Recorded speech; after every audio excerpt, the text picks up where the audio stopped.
This conference will now be recorded. Hey. All right.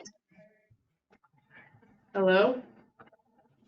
Okay, so we are going to open this meeting at 7 o'clock. This is not Thursday as Heather originally put on the agenda. It's Tuesday, February 28th.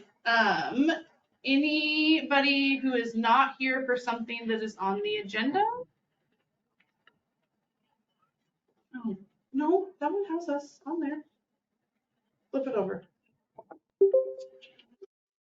Anybody here in the audience for something not on the agenda? No? Okay. So, everybody sign in. Next question of the order. Good job. All right, so we have some minutes to approve. We'll start at the top with the one from January 19th. Any discussion? If not, I'll entertain a motion. I move to approve the minutes of January 19th, 2023. I'll second. Katrina seconds. Sherry makes the motion. All in favor say aye. Aye. Opposed? All right, so passes January 19th minutes. Now, January 24th minutes. I'll make a motion to approve the January 24th, 2023 minutes. I can second that.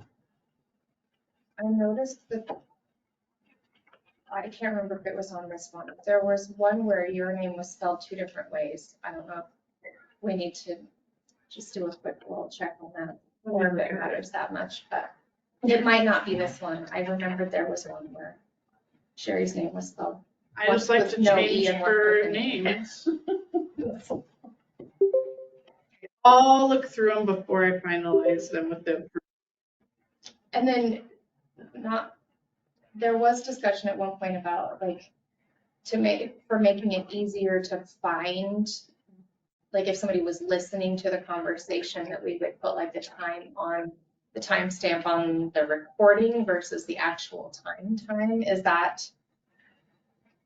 I don't know how to find that without going through the recordings, but when you click on this to play it back, because I had to play it back for a couple of the motions to hear word for word, it is like you can figure it out because it starts at 7. So if it's at 8:57, then you go 2 hours into it type of a thing. Okay. So it's not exactly super easy, but it is easier than listening to the 5-hour. Actually, this is not your job. Hopefully. Yep. Not on my job description, but I'm doing it, yes. Okay, so I have a motion made by Dave, a second by Ron for the January 24th minutes. All in favor? Aye. All opposed? Passes. All right, last one is the work session one from February 15th. I did have a question on this one from somebody, so I'm just going to state it, that due to it being a work session, we just need vague stuff because no motions or anything were made. And of course, the motions are all stated that they needed to be. So I've sent it to League of Oregon Cities. Patty said absolutely for a work session, it's fine. So I did have a question on that. And this is the one that your name on page 1. It's with an I, and on page 2 it's I. It's an application. Thank you. R-I-N-I-N-G-E-R. Oh, Yeah, it's the first. You can turn it up. I got it. I've got headphones on. Okay. But turn can it hear up. you, It's so- fine. Can you please mute? Okay, thank you. All right, so other than that change to fixing Sherry's name to be correctly spelled in all of it, anything else? Okay, I would entertain a motion. I'll make a motion to approve the minutes as amended. From February 15th, 2023. Thank you. Well, second. All right, all in favor? Aye. Opposed? Perfect.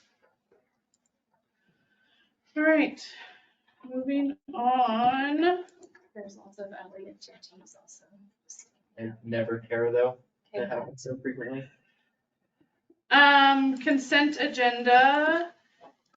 Any discussion on that? We have two things in the consent agenda. It is the community connection application that helps our local community with water bills if they need it. And then the other one, I just gave it for you guys for reference. It's the two new addresses for, one for the Ridge and one for Holford.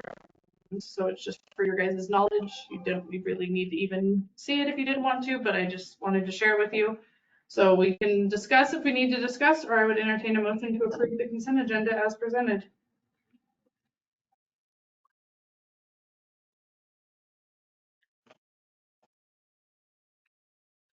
I'll make a motion to approve the consent agenda. Second. Did you have a question, Sherry? You were- No, I was. All right, so Dave has made the motion, Katrina has second. All in favor to approve the consent agenda, say aye.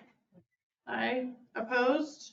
All right, consent agenda passes. All right, so first action item, dun dun dun, Rick Allen. So we have officially hired an interim city manager. This is Rick Allen, and I'm gonna let him chat a little bit about his background, what his reasoning for wanting to do this wonderful job. And then, yep. So, and then council can ask some questions. And this is just more so like an introductory type of a thing. You guys will be seeing him. He'll be in-house in building the weeks of council meeting. And then he does live in Central Oregon. So he'll be remote the off weeks, but available through phone and email and all that kind of stuff. So go ahead.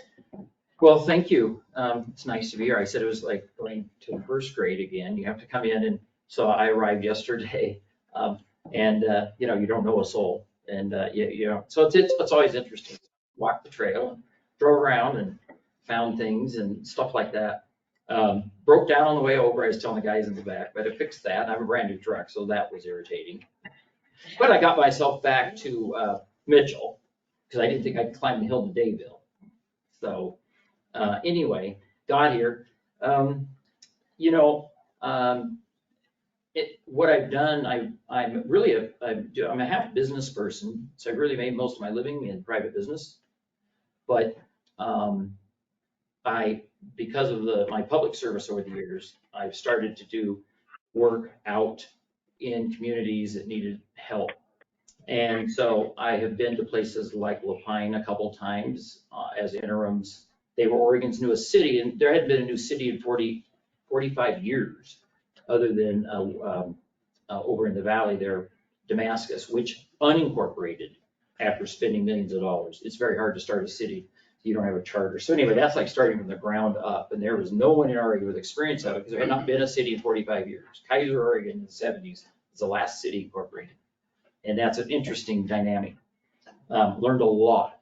But then while I was there, Sisters called and they had troubles and manager had left. And so I went to Sisters and I spent 14 months in Sisters. I had been an interim for a while in Madras and have worked with Deschutes County 911 through the county commission, and in Sutherland worked on a kind of they have lots of little fire departments around those cities, and there's lots of them, and all of them struggling with five volunteers each, and wanted me to come down and help put together a working group to improve service in that area. Stuff. So, you know, I lobbied the Oregon legislature in 07 and 09. So I've been on State Marine Board, which is a state appointed commission by the governor. I was an 8-year county commissioner in Jefferson County. That was county court. Then we became a commission. We switched in the middle of that. And I've been the mayor. I was the youngest mayor in Oregon when I had hair, and I was in my 20s. And then again in 2000 when Madras was struggling. I spent a few years, spent 6 years, 5.5. So that's me, and I'm here. And as far as my knowledge of John Day, I love the John Day River. I have floated the John Day River over 100 times, from Dale down to Cottonwood. not the full length each time, but I have done lots of trips all along that river, and have been in every city in Grant County more than once. And was in your town last summer and have barbecued and picnicked and ate in your bar and restaurant and other ones in town. And last summer I was in Prairie City. And so anyway, yeah, so when I had heard about and read this, I thought, well, maybe I would, I had some time, so I thought I'd come up and see if I could help and talk to your attorney and met the council members and worked with these guys.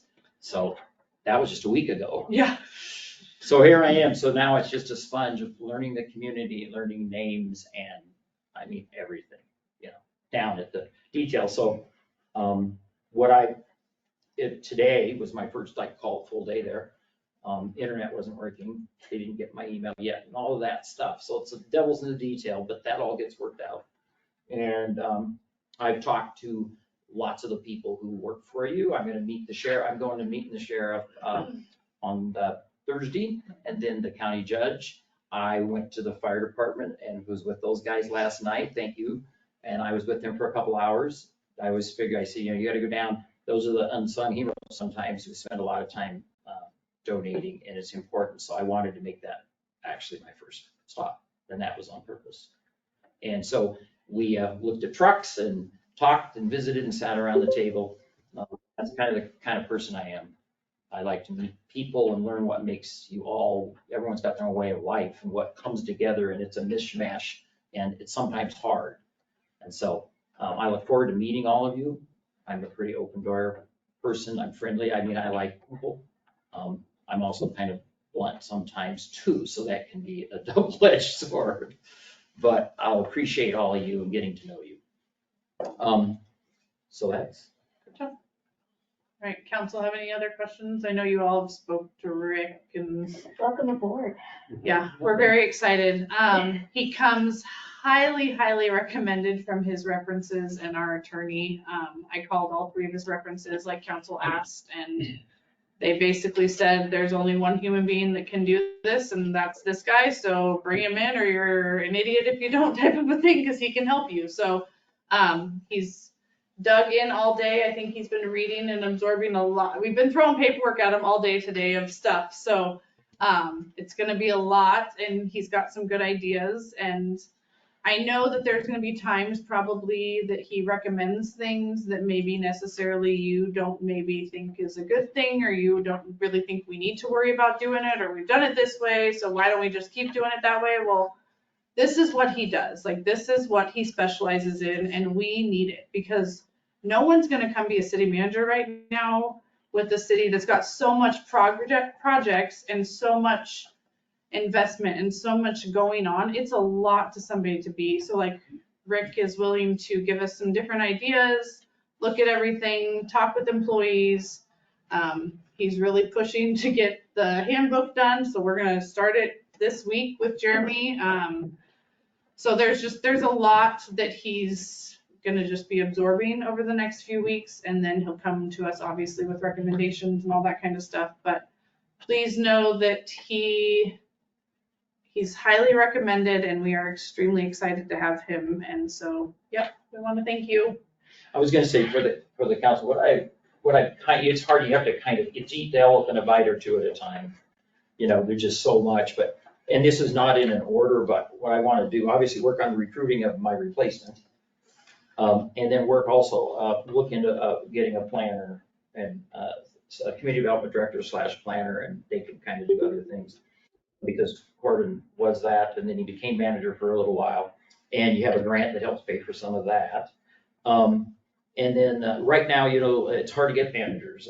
Sisters, which is highly desirable, small city management job, as you well know, closer to the urban areas and Central Oregon. They've been out twice and still not found anything. And that's what's going on all over. And, you know, it's almost harder in a small town. You have to be a jack of all trades. Mm-hmm. That is harder. And this is a tough size. It was like in La Pine, because when you're at this 2,000, you know, 1,500, 2,000, you're bigger than a canyon city. You're bigger than a 1,000-person city, but you're not 4,000 or 5,000. And in order to get an assistant manager that wants to become a manager, they're already in town by 10,000. It's just hard. So then you end up with someone that was a city recorder who has maybe done the billing, utility billing. It's just hard, and that's what you find. So, but anyway, grants, all these grants, there's 20 some. I will work with Aaron some more on learning all of these. I've talked to your grant guy, but I want to learn about the grants. I want to know how much they're for. Is there commitments? Is there match money required? What are the timelines of these? So I can figure them out, because right now there's a bunch. And it's hard to figure them all out. And how are they all connected? So that is, give me some time on that. That's a lot of bandwidth. But I'm gonna work into that. The budget, unfortunately, the budget starts, you have to start having budget hearings by Oregon law. And so the budget will probably have to be kind of what you did before, with a few changes, because the last thing you need is someone coming in here who's been here a month, who starts changing budgets ups and down. But you can do supplemental budgets at the end of next year that can, wherever it is. So you obviously, it doesn't impact things very much. And then one of the other things is City Hall. I said I want to kind of get City Hall. The police department left, and it's looks like they left at midnight. So we want to kind of get things picked up and cleaned and organized and things like that. So some internal stuff, so that we're prepared to operate like a city, kind of best practices. And that's, and other things are going to come along. People are going to throw out things, but it's important that I don't go 50 directions, or else nothing gets done. And when you're only here for a few months, it's, you kind of got to focus in on some things. And so it's kind of, you've got fires. So anyway, if you guys have things you want me to focus on, and I think I can, and have the time, and it's supported, I'll certainly do that. But right now for March, I call it March, I'm kind of more figuring out, fact finding, meeting people, and trying to absorb that into my brain. And then if you've got some pet projects or something that the group wants, I work for you. And so ultimately I can do as little on something or as much. And we are finalizing Brock's contract this week. We hope to have it finalized towards the end of the week. There was a couple things that Nick added to change for grant stuff and all that. So Brock, hopefully Jeremy has it finalized. He hopes by Thursday. No. So hopefully Brock's contract's finalized, and he will be doing planning and all that kind of stuff until we find a permanent planner. So planning will still be moving forward. So anyone who has planning questions, rumors can be rumors, but we are still accepting planning applications, and we have someone who's probably going to be locked in by the end of the week to do that kind of stuff and some other things. So he'll do the Ridge and a few other projects too. So that's still moving forward. So we're slowly but surely getting personnel in there, and gonna be a functioning city hall, not after 7 p.m. when I can be down there doing the work. So it'll be nice to have somebody there during business hours. So Just a point for you, Heather. When you talk about Nick, can you refer to the last name? Yeah. Because we have two Nicks Yeah. that are often associated with what's going on in the city, and people get confused about which Nick you're talking about. Absolutely. So for anyone's specification, it's Nick Ducati with Ducati Consulting, our grant administrator, that has been giving information. He's actually the one who introduced Brock to us. So it's somebody that he is familiar with. Thank you. Good job. All right. Anything else? So we're going to move forward. We have some kiddos here from FBLA. You guys can stand up where you're at. Since there's 3 of you, I won't make you stand by the podium. Council has your request letter. It's also on the website. So the floor is yours. Go ahead. I will declare a conflict of interest on this one. for obvious reasons. Okay, so I'm Maddie Bailey. I'm the Grant Union Junior Senior High School FBLA president. I'm Morgan Walker, and I'm her friend. Vice president. So, Grant Union Future Business Leaders of America, or FBLA, club requests your sponsorship to help support our students participating in the 2023 competition season. We had a very successful 2022 season thanks to your $5,000 sponsorship, and we hope we can count on you again this year. In 2022, we had 10 students qualify and attend the state FBLA in 12 events, and 5 students qualified for the national FBLA conference in 7 events. We're off to a great start this year with 5 students qualifying for the state FBLA conference, 4 of which took first place in their events. So we believe you have an excellent shot at the national FBLA conference. FBLA is a nationwide club promoting future business leaders through regional, state, and national conferences. Students compete testing to qualify and prepare for presentations to compete at conferences. We gain experience in public speaking, presentations, networking, and interaction with other future business leaders students, as well as business representatives. Our local FBLA is grateful for the strong support from our community, which allows our members to afford attendance at the regional and state level. One of our major goals is to raise funds to support our students qualifying for the national conference. Expenses for all conferences include registration fees for each FBLA member, traveling including meals, lodging, transportation, and entertainment. We would love for you to join the other government municipalities by sponsoring your local school district FBLA.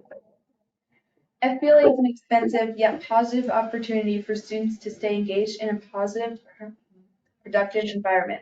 The sponsorships will be used to directly support individual FBLA members and their advisors. We realize that some students would love to be part of our FBLA team, but simply cannot afford to participate. So we are seeking funding to ease that burden and offer support for all students. We believe all students should be able to be a part of FBLA and experience many lifelong benefits. We appreciate your time and consideration of our request to support your local FBLA. Your sponsorship will be publicly recognized and greatly valued. If you have any questions, we can answer them, or we can give you our advisor, Ms. Stacy Durich's phone number. Awesome, thank you. Good job. Any questions from council? How long has this been going on up here? Oh, I don't even know. I've been a part of it since 7th grade when we can join. So I know Riley Robertson went to the national conference, and that certainly wasn't her senior she year. graduated last year. Yeah, I think probably around her freshman or sophomore year, so like a solid 5 years tops. I want to say Mr. Jones. Yes, he started. Yeah. Yeah. So. And that was back when I was in high school. They actually had so FBLA. yeah. So it's been around for a while. Yeah, Shannon was in FBLA, so it's been around for a long time. I was in FBLA. And I went to state.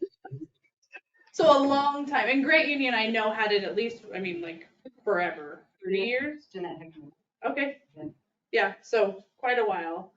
I have been super impressed with the group of kids, obviously, that go to these. I think that it teaches them, I mean, these are what we hope to be someday, a city manager or, you know, and CEO of a hospital or whatever. And so I've watched some of their stuff and I'm super impressed. And they also just present themselves as a whole, as a stand-up citizen, even in school, out of school type of a thing. So it's really like they're looked upon as, you know, so I did talk to our budget lady because I'm all about the budget and the money.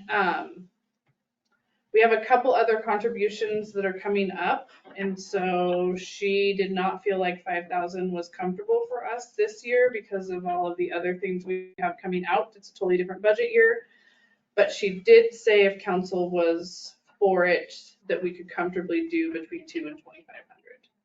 So can't do the full 5,000 budget wise, but might be able to do something next fiscal year, obviously, if they wanted. But we have some Little League stuff coming, and then we have we do the auction for the livestock auction and some other things. So we want to spread the wealth, but do know that there is finances there and we have a budget line for this item. But she said anywhere between 2,000 and 2,500. So questions from council for these young ladies or gentlemen? Logan, you want to introduce yourself? Hi, I'm Logan. I'm our treasurer. These guys kind of took the presentation this time. Nailed it. They said it all. Yeah. I think it's a great cause, and I think it fits with something important out here, which is growing young leaders and our professionals, and I think that's something worthy of investing in. So I hope that we can make it happen in the way that we can. Yeah. Anybody else? I know you can't talk, but anybody else? Yeah, I totally agree. I think it's a good program. They have half the students qualifying for state this year as they did last year. So I would say we give them half the donation. Right. Which would be pretty much the same. Right. Yeah, and I don't know how the Mathematically, same 5,000 donation. came up, was it per student or whatever, but, I mean, I feel like it would be fair. I think 2,500 would be reasonable. Yeah. So I would entertain a motion. Oh, go ahead, yep. State your name and city, please. Louis Blanchard, John Day. This is hard for me to say, but, about 8 years ago, when I was on the council, we had a similar situation for donations requests. In the council, we ended up voting it down because we can't fund our organization. So, but what I want to say is all youth, okay, clubs like the Future Business Leaders of America, teams, other programs, and individuals deserve support from members and businesses of the community. All levels of governments are stewards of the taxpayers' funds, and governments cannot, nor should they, provide financial support for all the needs, wants, and desires of individuals and groups. We just can't afford that. So which individuals in our groups do you provide financial support for? That's the question. How do you decide? What are the benefits to the city? Are the individuals in this group residents of the city of John Day? Does the city have a budget line for items for donations? You mentioned yes, but it is better and more appropriate to leave financial donations to the members and businesses of the community. And I'm saying the larger community we have beyond John Day to support all these groups. If this is another school program, why isn't it a school funding program? And then the city has other financial needs to build reserves for equipment, replacement vehicles, etc. This may not sound like much, but it adds up. But just think of the other groups. You got individuals, you got the FBLA, you got the DC trip, you got the FFA, you got the Scouts, baseball, softball, football, basketball, volleyball, dance teams, drama club, arts and crafts, gun club, track and field, wrestling, golf. So if you can't support all of these, you shouldn't be supporting any of them, spending taxpayer funds. Thanks.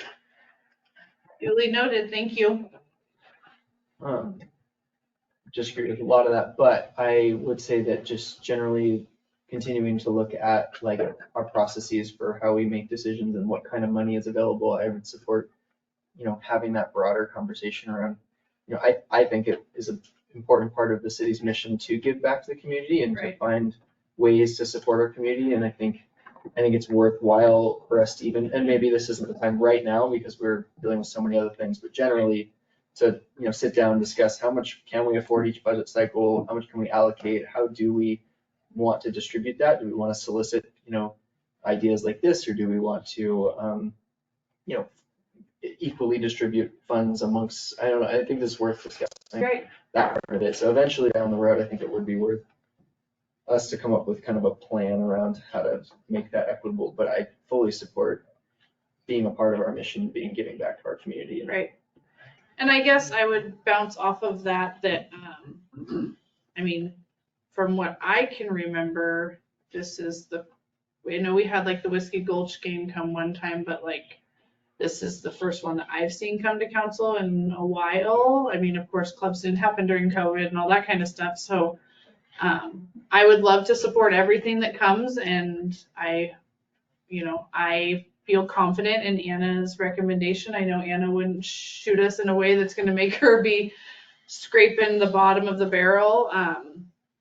So I feel confident with it. I also understand, though, that if we can't do it all, we shouldn't do any. I get that piece, but I feel like we have the opportunity to do something, and these people have came forward, or the other organizations that came forward, and I want to support it, and I feel like our community wants to support it, and I don't see a flock of them coming in. I guess if that starts happening, then we need to assess, and I think Elliot's right too, that we do need to think about like down the road, are we budgeting enough for this? Are we not budgeting enough for this? But we're well within our comfort range for being able to do this, and so I would say I'm comfortable with it. So with that being said, if there's no other public comments, I would entertain a motion.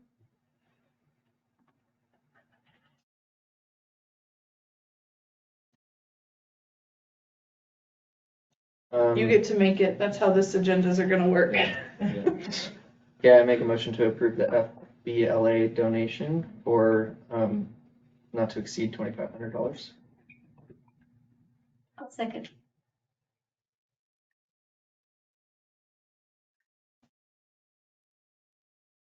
Sorry.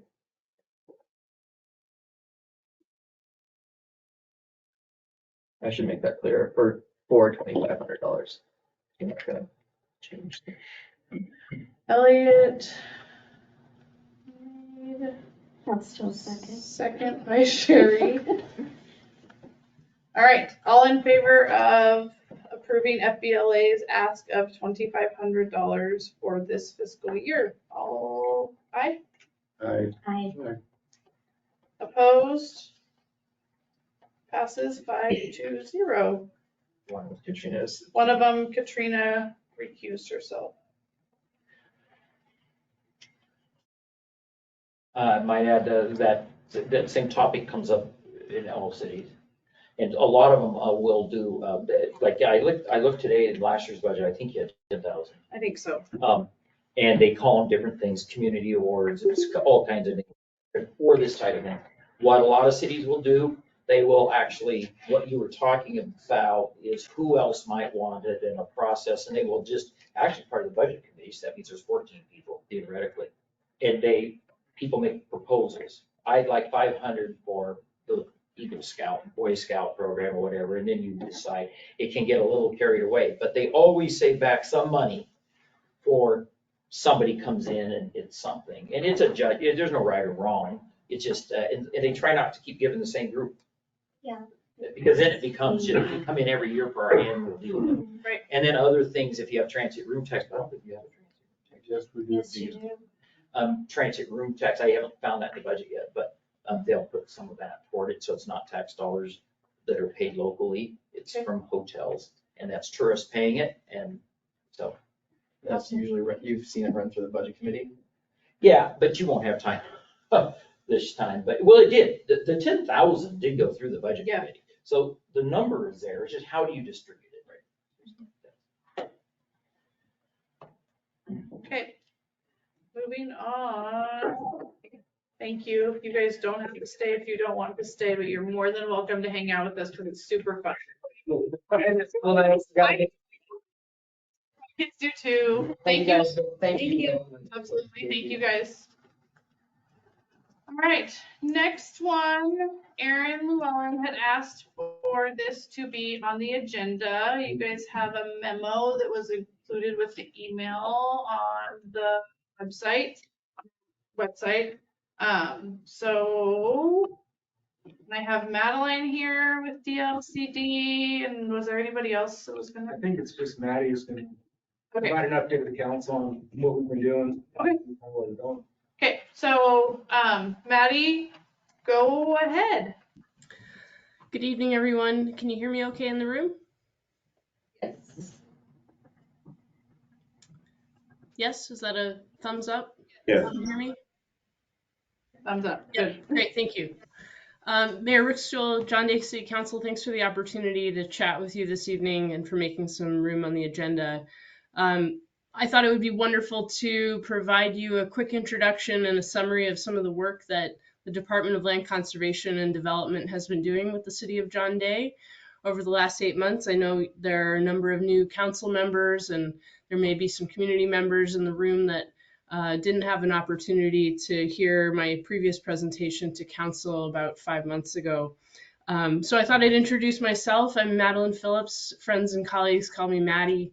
I've worked for the Department of Land Conservation and Development now for about a year. And before that, I worked as a city planner for the city of Cresswell, Oregon, which is a city of about 5,000 people just south of Eugene. And that was a wild and woolly experience that might parallel some of the action that's happening in John Day. Interim Manager Allen, I resonated with a lot of the comments that you made earlier this evening around some of the challenges that small cities have and everyone wearing a lot of hats. And then I thought I'd talk a little bit about the program that I'm running. It's a pilot program that DLCD has out for small rural communities, specifically the project that we're doing in John Day, and then give council an opportunity to ask questions and hear a little bit more from you all about how some of this information met you and landed, and talk a little bit more about our next steps on the project. So I've introduced myself. I've got a focus on how the planning program, we have a statewide land use planning program. And I heard you talk a little bit about hiring a planner that would help with building permits. The state manages a land use program that runs all the way up to comprehensive planning. And part of that is a focus on the relationship that transportation has with other uses like housing and employment. And what we're hoping to do with the program, the Rural Transportation Program, is to focus on reaching populations that typically have a hard time participating or don't have communities that don't have capacity to do work that might be beneficial to them in the future in accessing outside funding, particularly around folks that have less access to cars. And that might be young people, older adults who don't drive anymore, and also households that have limited access to vehicles. So the project that we're working on in John Day, Aaron and folks that DLCD has procured on your behalf, just to give Interim Manager Allen a snapshot, this is a grant that DLCD procured on your behalf. We went out for RFP and did the competitive bidding process. There is no match for this project work. And we have been working directly with former interim manager Coram and also with Aaron Llewellyn, who's been a huge help to us all the way through where we are today. What's important about the project in John Day is that John Day is a great case example. It's a great opportunity to do work in a small rural community, especially one that is east of the Cascades, because we find that in doing projects east in places that are more familiar, we can build models and good practice around how to do public engagement, in particular around transportation questions. Particularly in this case, active transportation questions. A lot of our example cases come from cities, and they come from cities particularly west of the Cascades in the valley. So this is a great opportunity for John Day to be a model, as I've mentioned in the conclusion of my memo to council, that could be very helpful for not just the city of John Day, but other cities like you. The project that we're focused on is engaging with community members, as I mentioned, who might not have access to vehicles and might get around either by walking or riding their bike or using mobility devices. We recognize that there are a lot of new facilities that have been built in John Day over the last few years, and there are also lots of existing challenges in keeping up active transportation infrastructure in the community. So I'll walk you through the memo that I submitted to council just for the benefit of the folks in the room, and explain a little bit more about who our team is, some of the work we've done to date, and some of our next steps. Our team includes myself, Erin Llewellyn, your staff member, Consor Strategic Planning and Communications, who's helping us with public engagement focused tasks, and Kittleson and Associates, who is a transportation planning and engineering firm. Kittleson actually has done some transportation planning work for you in the past. They did a local streets plan back in 2009. So they have a lot of familiarity with your system, and they were a really good fit for the work that we intend to do, or we are doing in the community. What have we done so far? We've assessed the existing network of paths and sidewalks, crossings, and with a particular focus on what they connect to and from. We've pulled together existing planning documents that identify future project needs and opportunities. We've gotten a better understanding of your demographics and generally the John Day community as a whole. The team conducted a site visit about 2 weeks ago. Erin was a wonderful steward and tour guide for us. And we strategized how and where we might reach folks that this work will benefit most. So the folks that I described earlier. The project team is about to get started now on stakeholder interviews. And we thought it would be prudent for us to come before you and provide an update so that if anyone asks council, what kind of project is this and why should we participate, you all will have a good understanding of what our project focus is. We intend to do at least one, if not two, open houses come spring. So that we might get some more public engagement and input from folks in the community. And we'd love to hear perspectives on what challenges people face related to navigating the city and what are some key opportunities that they feel are of highest priority in terms of active transportation infrastructure facilities. We will then return to you, councilors, in late spring to share what we hear and what we've learned. We'll also be bringing quite a bit of acumen and information around funding opportunities. It's wonderful to bring forward a list, and I might add that many of the projects, or most of the projects, if not all, have already been included in existing planning documents. We're collecting them and identifying which ones are going to have benefit for certain groups and certain demographics, geographies throughout the community. And we'll bring those to you for your consideration. And we'll also bring a lot of information around funding. As you might have heard or might know, there's a lot of changes happening in terms of funding opportunities at the state level and at the federal level for facilities like the ones we're talking about. And those are changing weekly. And so we'd like to make sure that you're poised and positioned as best you can to be competitive for some of those opportunities as they come up. So what will we deliver to you, council? We will deliver a set of maps, some connection opportunities, some places where those connections could be made, descriptions to be used in future grant applications.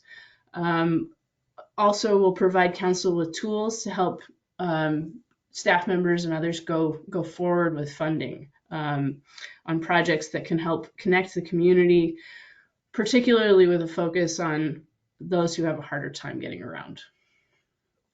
And with that, I'd love to open the floor to questions and comments as you might have them. This is Councilor Holland. So because we do have public transportation systems, the Grant County People Mover, and they're largely grant funded. And because of some of those grants, they offer free transportation locally here in town. At least they were. They still are. If those grants are still in effect. So I think one of the things that I notice is they really don't have much in the way of bus stop, bus shelter type accommodations. Is your study going to look into those types of things also? Councillor Holland, I think you bring up a great point that it's hard to use a service if you don't know where to catch the bus, or if you're not provided shelter in order to wait for it. That's certainly something to consider as the pieces that connect the system, and we will certainly be including some of those challenges or recommendations in the work that we produce for you.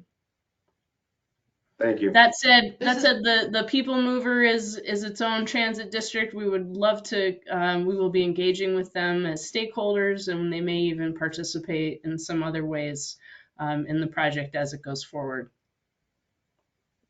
That was my question. Have you guys reached out to the People Mover and got them involved? Because I know Angie's been with the People Mover for a very long time, and so she knows the ins and outs. And they do have like little poles with a seat and a light that's solar powered, but it's like out in the middle of the weather type of a thing. So awesome.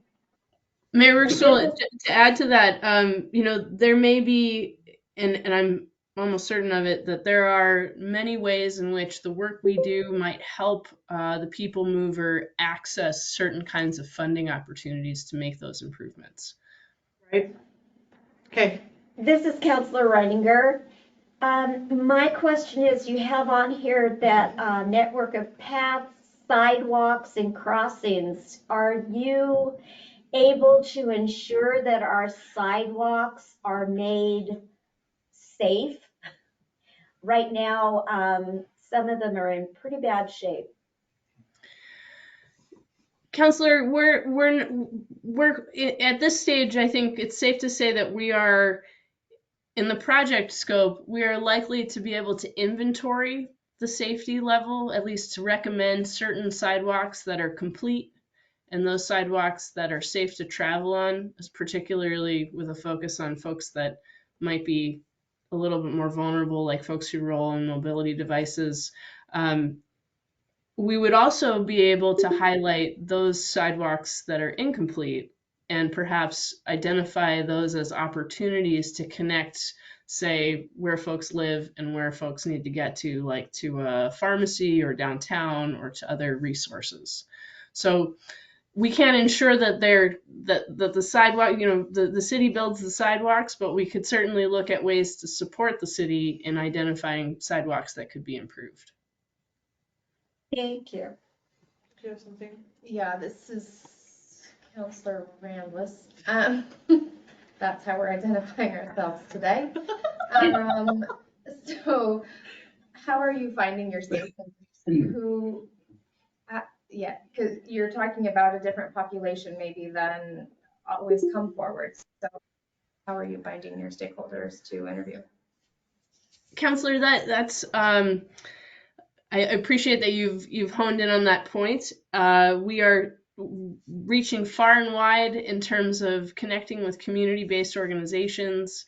We've also worked with staff to identify connections to certain locations, like, for example, areas of the community that might have affordable housing facilities, or in places that may have residents that experience a different level of transportation option. So particularly community members that don't have cars. And I think we're asking here tonight and hoping that we can look to council and so some of the resources that you have at your fingertips to help us find where those folks might be. So as we move through into our stakeholder interview phase, which is our next step. And as we start asking the community to participate, we'd like to very much advertise opportunities for folks to engage with us, also recognizing that our intended audience are the hardest to reach folks in the community. So working through networks and working through folks that have those connections, I think, is likely to be where we start. And then we ask, who else should we talk to? And follow that. If any counselors had any like key people that they would like to recommend, they have your email on that memo and they could send it to you. Absolutely, Mayor. And further, you could also share that information with Erin Llewellyn as our local contact.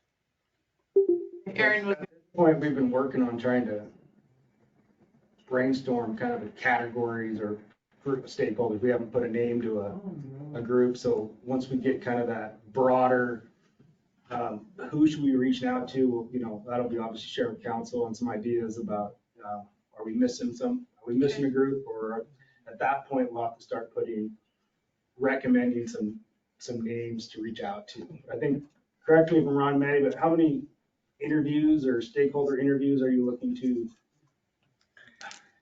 We're hoping, Erin, to do somewhere between 10 and 12 meetings, and that could have a variety of forms. So some of those could be a group of folks who all are grouped around a topic or a focus area. You brought up the people mover, so folks that work in transit services and services to help people get around, like medical transport, would be a great example of a focus group.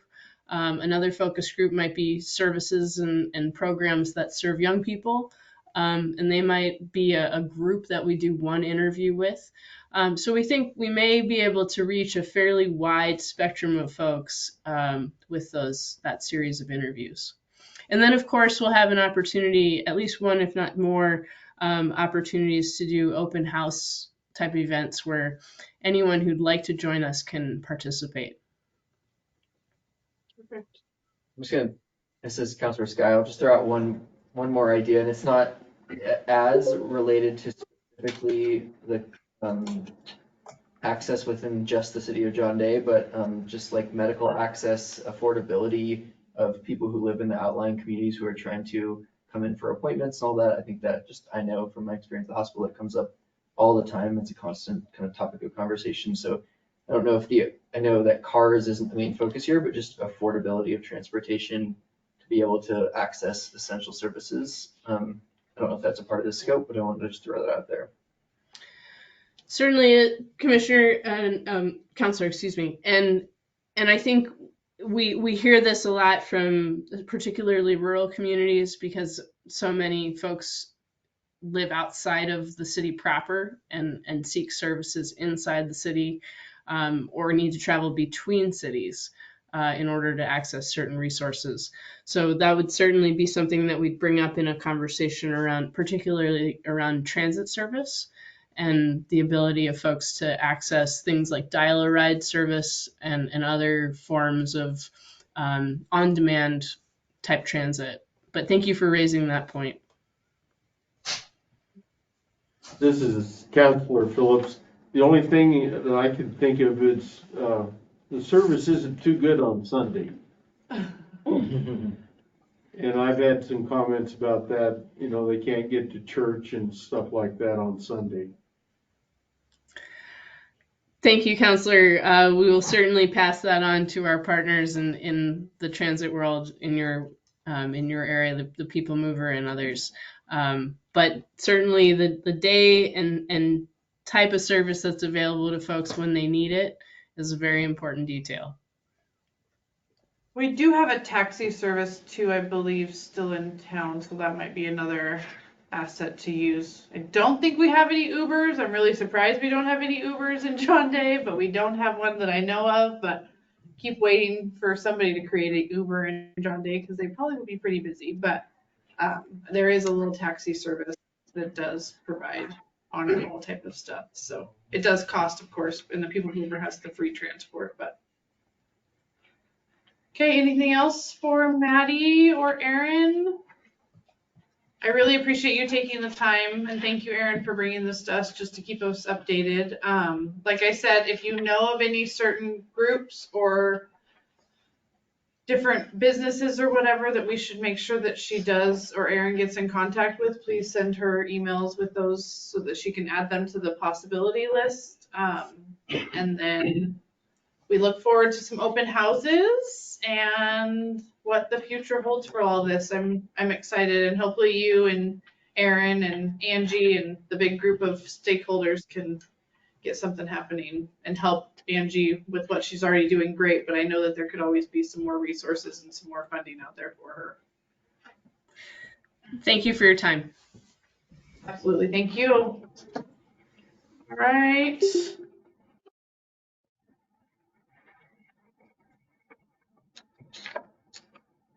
Okay, so next we have the Elks Lodge, and we have, you guys have it on the website. I also added, this came tonight of just some possibilities that they've done with other ones. So I'm going to let Bob speak and talk a little bit, and then council ask some questions, and then we'll go from there. If any of you don't know me, I'm Bob Van Voris. I'm the veteran chairman of the John Day Elks and a host of other things, all veteran related. So if you read this letter, we're not asking for money. We're asking for a proclamation and a designation, a portion of that trail to honor our first responders and our veterans. All of our past veterans, future veterans, and everything in between. Same with our law enforcement, our firefighters. In a nutshell, that's what it is. As I see it, and again, we have not gone in deeply into the planning or whatnot, or even putting together a committee. Most of this has been coffee talk in the veteran community. As you know, we have a large veteran group that meets at the Elks every Wednesday morning, and they come down there and suck down my free coffee and Katie Hoffman's free sugar for all the diabetics. Anyway, what we're looking at here is, if you see in the pictures that are behind there, is a sign at each of the start locations there. It shows you basically what it is. That was just a sample, by the way. The one plaque there is just a poem that I found very touching. However, in talking to Grant County Road Department people and whatnot, putting plaques out like this just seems to be an invitation to disaster. As you know, I put up Purple Heart signs and whatnot at all the county lines, and so far I've had 2 of them stolen. And it's just, you know, to think that we have a certain segment in our society that will not honor, you know, these things like this is very frustrating personally. Anyway, what I'm asking for, and you'll see in that letter that I sent, is a proclamation. That proclamation is the same one that we used for the Purple Heart County designation here for Grant County, for the Highway 26 POWMIA designation, and the Highway 395, which is the World War I Veterans Memorial Highway. So that basically is it. I'm just asking for a designation. I'm not asking for funds, anything else. What we come up with, we will run past you just to make sure that we're not getting too far out, you know, in terms of things. All of the organizations that will be represented there will be responsible for paying for theirs. I've already accumulated a fair amount of money. So again, we're not asking for any contributions from you as an organization. I may come out and touch each one of you personally, you know, but it won't be as an organization. I really agree with what was said, that it's either all or nothing. And I agree with that 100%. Questions? You obviously walked the trail. Yes, I have. And for anybody who doesn't know what trail we're talking about, it's the new trail system that starts at Hill Family Park and goes all the way down to soon to be the industrial park area. There is the fallen officer memorial there already. Would you guys like try to correspond with that? Would you, like, what are your thoughts on how to incorporate that section that we already have for the fallen officer memorial? When I walked it, I was walking it from the the north side of the river from the one, bridge at the Hill Family Park down to the bridge that goes over into the old mill, the old sawmill. And that was it. The point you're talking about, I believe, was between that point and towards Ridge Street, just to the right. I went to the left. I mean, I really like To it. clarify that, though, it's right in between the two bridges that you're citing, so it's I don't know how long ago was it, that was set up probably, 6 months ago or something like that? And it's along the river in between the two bridges. So there's like a couple tables, and then there's a plaque and stuff right there, and it's dedicated to, It's fallen off, big law enforcement. yeah, I'm pro veterans. I mean, my grandfather was dedicated to the Highway 26 here with the Elks Lodge, so I'm obviously for this. I like the idea of like a couple more of those types of stations along the way. I don't know, like, because we're not really, like, the trail's not completely done, so I don't know really where the trail looks like going forward because we don't have everything developed down there type of a thing. And so I'm nervous to like dedicate a trail to it because I don't really know what it's gonna look like when it's all finished, but I like the idea of like some kind of first responder thank you memorial, like a veterans spot type of a thing. I like what Nick and the city crew is the ones who put together the fallen officer one. It's got a couple tables on it with a short little memoir of what it was and stuff like that. So I mean, like I'm just nervous to dedicate a trail because I don't really know what the trail is going to end up being when it's all said and done because we have so much still to finish down there to finish it out. So, but I like the idea of some kind of a memorial for each different group by all means. And so I'd be willing to entertain that type of a thing. I just don't know how to dedicate a trail that isn't done yet. The vision is that each of these little things would be just pretty much like this, along off of the trail. Right. So that as you're walking through there, you can stop and look at it. I've seen one for each of the branches. It's not one deal for all 6 branches or 7 if you count National Guard. It would be one of each, but it also needs a station for MIA POWs. Yep. It also needs another station for Gold Star and Blue Star families. And that, by the way, is for those who've lost a veteran, who was serving in a wartime deal, or the Blue Stars, you have a family member who is actively serving. There's also a Gray Star, but nobody ever sees that. That was the kind of the vision. Again, because there's been so very little planning done other than a vision and raising money and getting commitment from the different veteran organizations. That's as far as we've gone. Again, getting back to our commitment to the aesthetics, as viewed by the council and the city.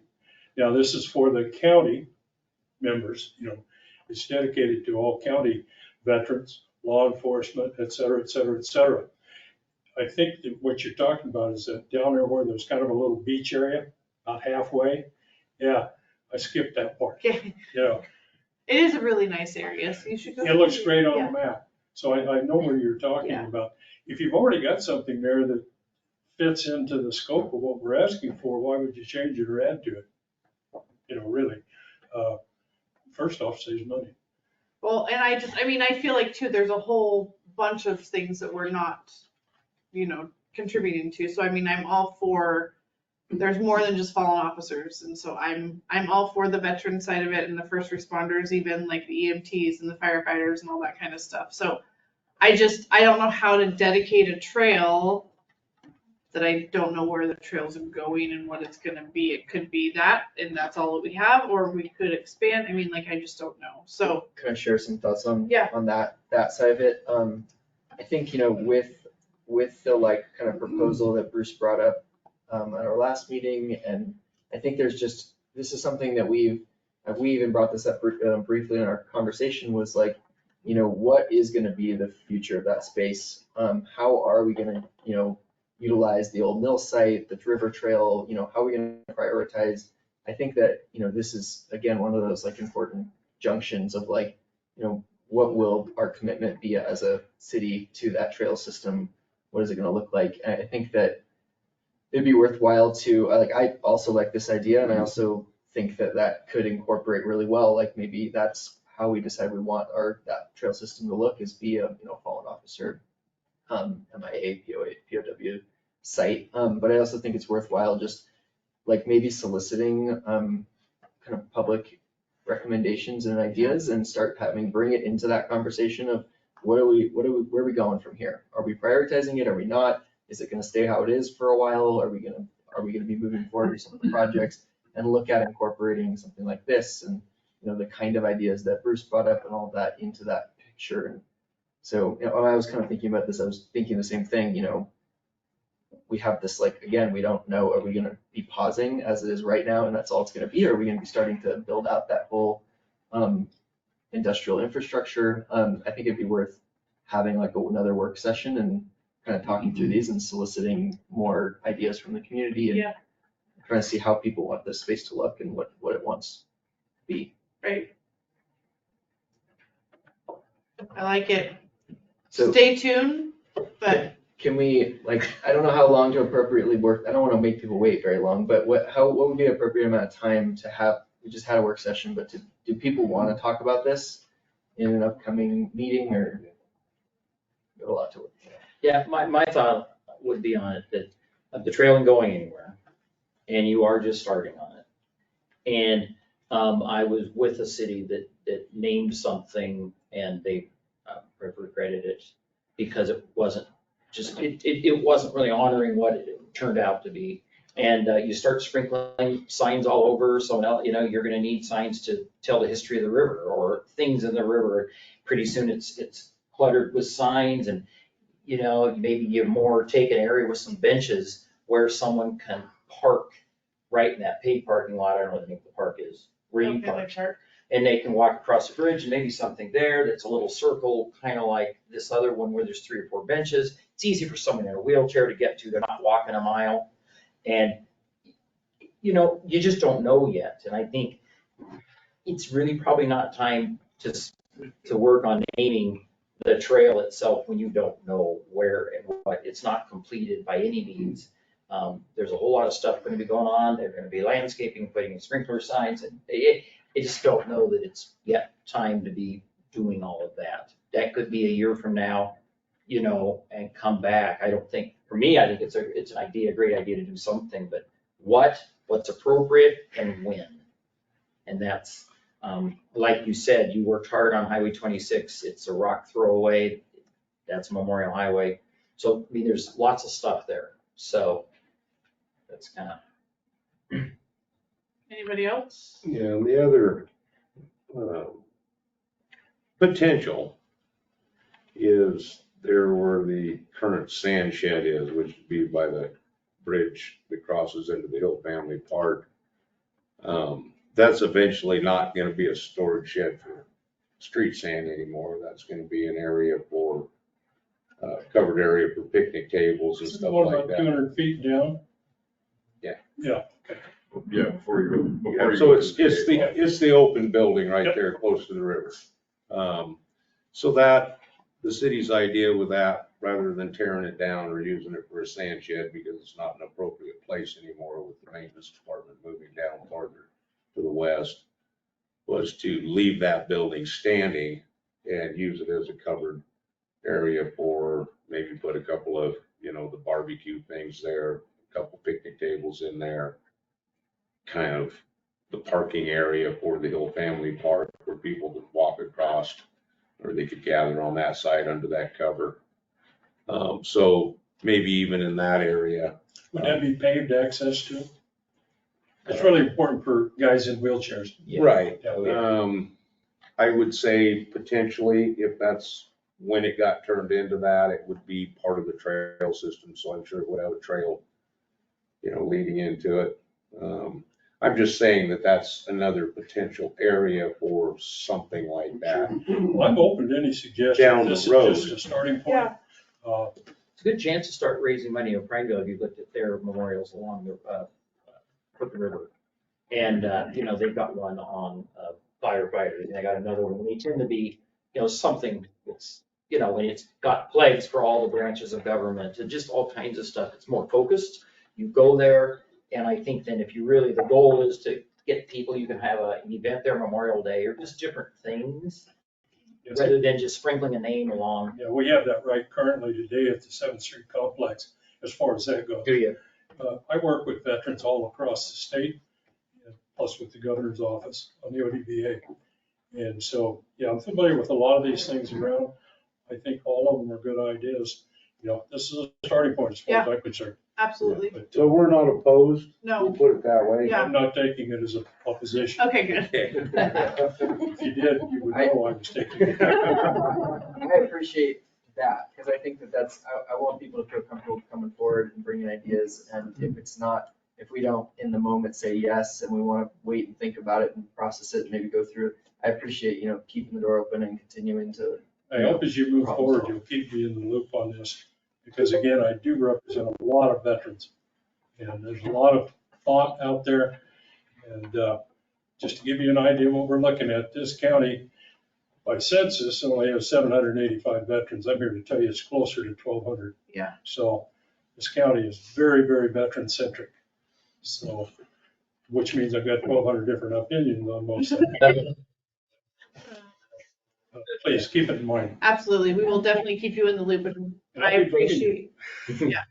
I appreciate you having the idea to bring forward, because I do like it. It's just how to fit it in and how to make it work. So Thank you. thank you, Bob. All right, so, yeah, Say one thing. absolutely. State your name and city, please. My presentation 2 weeks ago, of course, Bruce or John Day? Or and I Katie? spoke with Bob, known Bob all my life. He and my brother were both Vietnam vets. As you know, that part of what I presented to you the other day was that shelf at the very far end of the paved area. And I had reached out to our local ODF&W, and they referred me to Ben, I think it's the Department of State Lands. I'm not sure. And I went through a gigantic list of people. I just got an email an hour ago back from the guy I'm trying to get hold of that would be willing to come here. And of course, this, I realize I might be a lone wolf trying to do what I'm trying to do. And Bob and I have spoken about this. What could happen, and because we already have a paved parking lot at the end of the property, and if they were to allow us to do something with that shelf for disabled vets, that could be possibly an area that could have all of these pedestals or something where we already have pavement, we already have parking, and if we were able to move ahead with my plan at all in bits and pieces, that would be a start. So this guy's willing to come and talk. Now, maybe just talking to me alone wouldn't get us anywhere.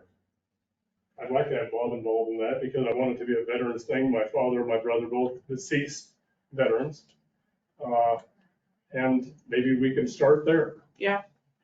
I would say, have this gentleman reach out to me and get him on an agenda, and let's bring it to council, and I think a work session would be helpful because then we can have an open discussion. So And let I'm me not look at sure some what I'm gonna dates ask with him. Rick and stuff. You know, Yeah. I'm not I sure can what meet with them and Yeah. meet with them. And Rick can meet with you guys too. He's, I think probably. we actually have that person now. Yeah, so we could meet with you folks and them, and then, Every Wednesday at what time is coffee? 9 o'clock in the 9 morning. o'clock at the Elks. I belong to the Elks. I didn't even know you had an Elks, so I haven't been there. Oh, my goodness. You'll have to invite me what night. You have one in Madras. Oh, I know, I belong. Okay, awesome. Yeah, absolutely. Like, let's get you guys all 40 years. together, and Rick can chat with all of you guys and bring it back to council and all that kind of stuff. So thank you. Absolutely. Thank you, Bruce. All right. Anything else on that topic? Moving forward, next one is the R3 contract. I brought this to council. Jeremy provided it to us with some new changes because the original one that he had was dated a year and a half ago. Year and a half ago, It was a while July ago. 21. So this is, I know people have heard about R3 in the past. Dave has some more information on it. This is just for your information. This is to share some things that we found out about R3. Rick has some things, like there's a lot to consume, so it's not at all going to be a decision tonight. But I wanted to give council and the community plenty of time to review this. And I want you guys to ask questions. I want you to contact the other 2 cities that are involved in this and talk to their council members. I've talked to a couple people in Burns just because I know them, but I'm going to try to reach out to some Lakeview people. So please know that we're not voting on anything tonight. This is more for your information. Ask the questions, get the questions answered, and then we will make a decision on whether we want to move forward with this or not. There is some things that Dave's going to talk about. And so I'll open the floor up to Dave because he kind of knows a lot more about what the benefits could possibly be. Okay, so first of all, I want to clarify that this isn't a contract with a firm or an agency. This is an intergovernmental agreement between 3 public entities, Lakeview, Burns, and John Day. So it's not a contract with a contractor. It's not a contract with a consultant. It's not a contract with anybody. It's R3 is an intergovernmental agreement between 3 public entities that's allowed by state law. That's how it's formed. That's what it is. R3 will, once it's formed, and it's my understanding it will be formed, whether John Day joins or not, because Burns and Lakeview, my understanding, are both in for it. So they're going to sign the intergovernmental agreement between those 2 cities.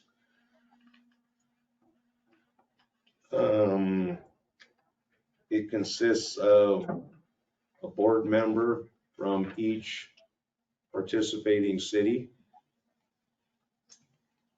So one of the elected council people is appointed by this council to serve on that board.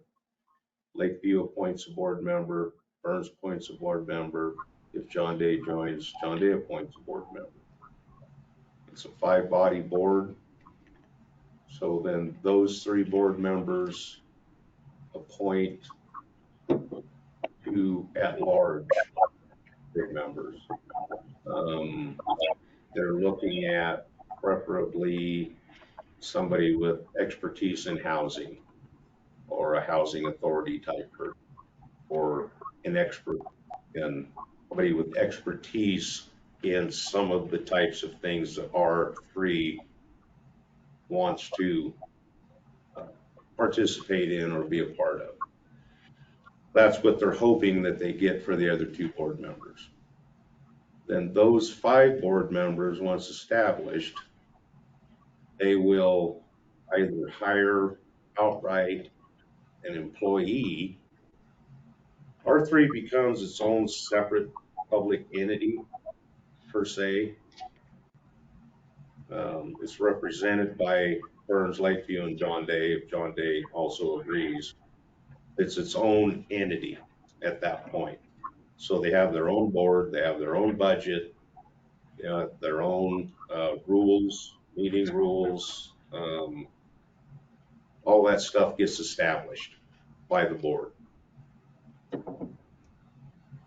Then the board will either hire outright as an employee or contract with somebody, a firm, an individual, whatever,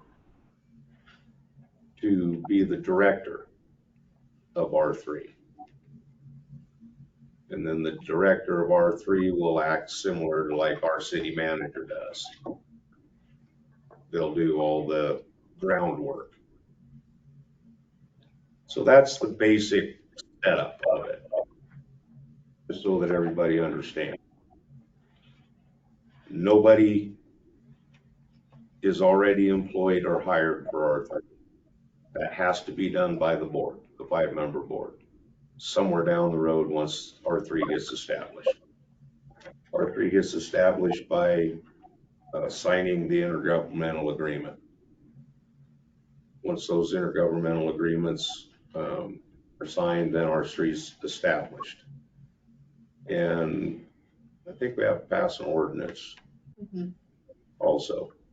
I think there's an ordinance involved with it. Anyway, so then there's a House bill in front of the House Bill legislature. 3138. House Bill 3138 for legislature. It's gone through committee. It's been pushed for the benefit of our 3 members. It will be dedicated to our 3. Will you guys, whoever's online, will you please mute your phones? Correct me when I'm wrong. Yeah, I think we should stick to the concept of, it's more complicated than that. Okay. Yeah, I don't want The to. House Bill. I don't want to misstate it. No, you're right. It's this is at the beginning stage. If you watch legislation come through the legislature, they say it's like sausage, don't watch it. So this is a House bill. It left the House committee. It's 13 lines, which is short. It, in the bill as written, but it is gonna look a whole lot different. And in fact, I look at it, I think it could be a gut and stuff, but it's gonna change a ton. Right now, what it says is they'd like to have $30 million set aside for rural communities statewide to work on housing. That's the gist of it. It does not mention 3 cities. It does not mention any particular area other than 50,000 and under cities. Okay. So this will be competitive statewide, and this will evolve. This has got a long ways to go when you're allocating 30 million of general fund money, and it's going to move to a House committee, then it's going to move to the Senate committee, and then it will come back over to some sort of a joint something, and it could be a 20-page bill when this is done. Because when you start trying to spend $30 million of, everyone's got a housing problem, and a lot of people want pieces. So there is a bill, and they've been working on it, and it is coming, it's being led by our local representative, Owen, and some others. Is it Owen? Yeah. Is that his name? Yeah. And there's Democrats and Republicans. So it's good to support that bill, see where it goes. And I think that what we're trying to say is if they're going to put out 30 million, maybe a certain amount's going to come to the east side, you'd like to get your share of it. And this is the means to do it. The structure, forming a ORS 190, and that is, an ORS 190 is how government entities can come together through a cooperative and an IGA, which is an intergovernmental agreement, and do something that is to make something more efficient, bring multiple communities together. There's a ton of ORS 190s all over, and you probably have some here. So that's all good, but it is controlled by then whoever the members are. In this case, it would be the 3 cities, Lakeview, Burns, and John Day. So there's a lot of things that are going to come along the way in this, but you do have an IGA here that kind of is setting up how those 3 would work under this. And I got to read it more because I just got it. Yeah. But I think in here, I believe I read, but I have to read them 3 times, mark them up. But I think it said that if you can have this without this bill, I mean, you can have an ORS. Now it has no money. Unless each of you are gonna throw 50 grand in. Well, that's a whole different discussion. So I believe it says if the legislature doesn't send any money with it, it would probably never function. You know, it could just sit there, or maybe there's some other funding streams. So that's, I think, at this point, there's nothing to not want to probably move forward, because there's a lot of jump off points. You know, this is a work in progress. So I think at some point, you also don't have to do it, which you're not, but you don't have to do it tonight, because the legislature's there till July. There isn't a dollar going to be allocated to anybody until the last day of the session. And money bills all wait till the last day. And so generally, so I would say you've got months, but keep working on this, let it flush. Our attorney did have some comments on it. So we talked a little today, and I are going to talk about this more. There's enough in here. I want to know more about it. How's that? And I think we do as a council, but I think overall the concept is good, and bringing in housing. Well, and I want to point out too that, like you said, like right now, it doesn't cost us anything to join. There's no fees, there's no cost to us. It originally came out back when of 30,000 per city type of a thing is the first thing we heard back a year and a half ago or so. So when Dave and I got this first, we were like, thought there was no money coming out of our, so then we got the updated version, and that's what we sent today. So just, I mean, like, I want everybody, if I can give one recommendation, please review it, ask questions, talk to the attorney, talk to Rick, talk to whoever, but go into it openly looking at the possibilities of what us three could benefit from versus just one small city benefiting from. So please do your research, do your asking, do your questions. We're not voting on anything, obviously, but I do want everyone to please take the time and review it. Because I don't want anybody to tell me that they didn't have enough time to review it, they didn't have enough time to ask the questions. So please know that Rick is going to be super informed here shortly, because we're going to fill his brain with a lot more stuff. And Jeremy has been in this from the get-go and is willing to answer any questions that you guys have. Like, know that I want you guys to do your research, and I want you to talk to Lakeview and talk to Burns on why they think it's a good thing. So, like, just don't go in. I want you, nobody is hired by this company, or not company, but agreement. Like, oh, please just take that. If I'm giving you any advice, that's my advice, to please do your research, as well as the community do your research, and look into the ins and outs of everything. Any other questions on this? Mayor Rick Stuhl. Yes, go ahead. Oh, yes, Cam, sorry. I didn't know you were here. All right, Hi. I had my hand up, but I didn't know if anyone could see it. And I didn't know if this is the right time to chime in, but if you could just permit me maybe a short minute or two. I really don't see a downside to this. I work at the hospital. I'm the CEO of the hospital. So I guess officially my name is Cam Marlowe. I just want to show my support for signing up for the R3 agreement or whatever we call it. I don't see a downside to it. And if there are going to be allocated funds, I think it would be wise for us to position ourselves so that we have as much access to those funds as anyone else. And it's my understanding that signing up for the R3 would put us in that position to be able to make decisions that we would not be able to make if we weren't part of that agreement. So that's just my short show of support for doing that. Awesome. Thank you, Cam. Anyone in council have any other questions or anything? Yeah, so on the upside, if the money is allocated, it becomes available, it puts us in a position to receive money for housing, potentially not just the house, but the infrastructure that supports the house. and the housing development, which includes streets, water, sewer, fiber, those types of things.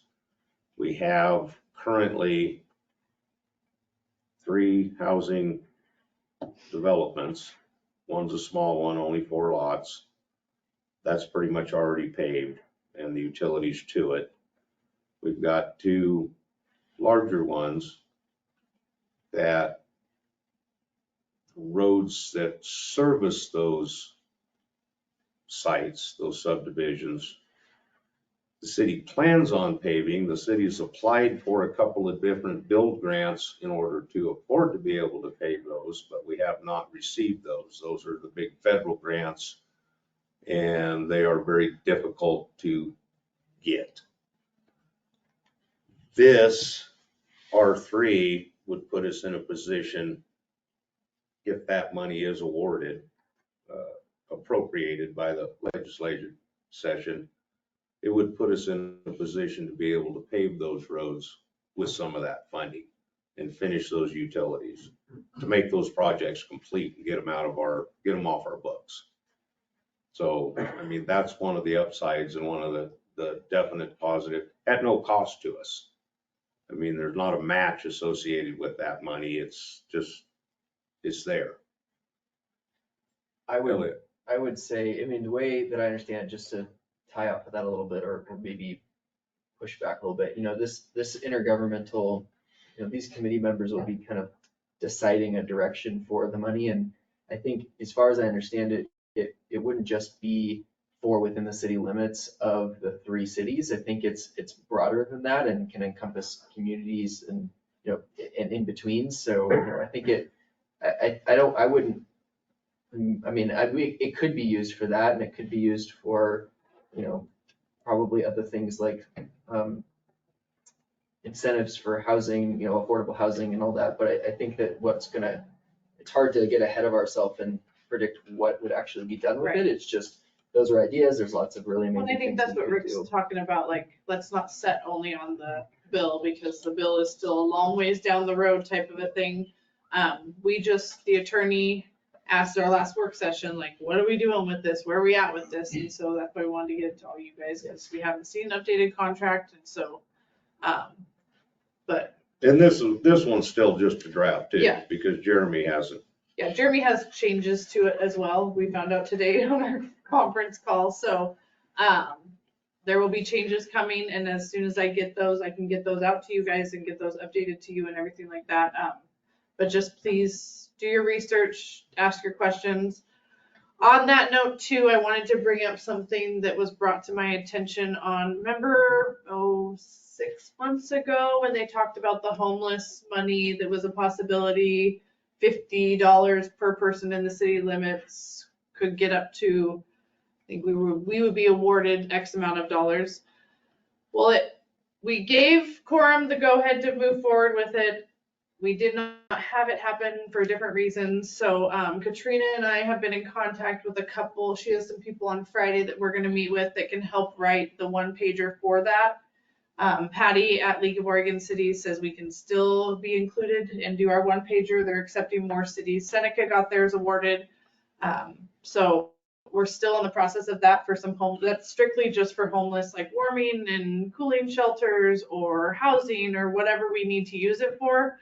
So Katrina has a couple resources that we're going to reach out to that work with that community and know what the needs are and what we need and all that. Seneca's going to do with theirs. I read their 1-pager where their public restroom is. They're going to have a warming, cooling station basically. So there's a way for people to get out of the weather in Seneca, which need a really warming station during some parts of the year. So we're still moving forward with some of that stuff too. But I mean, we need housing. It's not a hidden thing that the hospital struggles, the school struggles, and businesses struggle, and so it's a real thing. But like Dave said, we also have a bunch of infrastructure to make that housing happen, and we need the funds for that too, because we don't have the funds for some of that completion. So, any other questions? Anybody in the audience with any comments on this topic?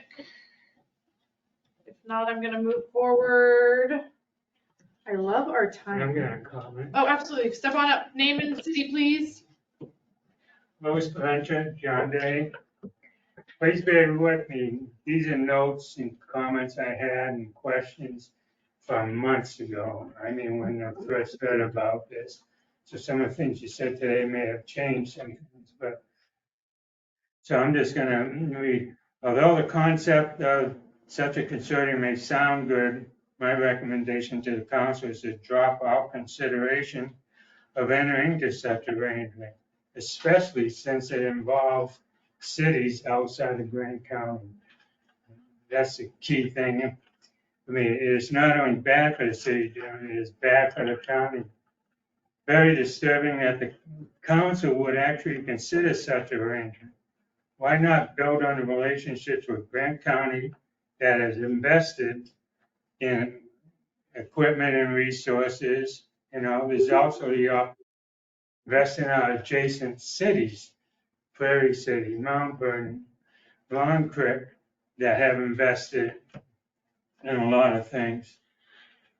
And then again, why do we need another bureaucratic entity, agency, for activities within the city of John Day?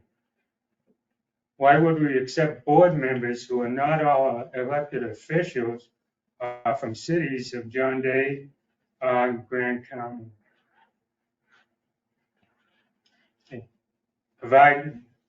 Why provide funding to incur the cost of a managing director, appointed board members, etc.?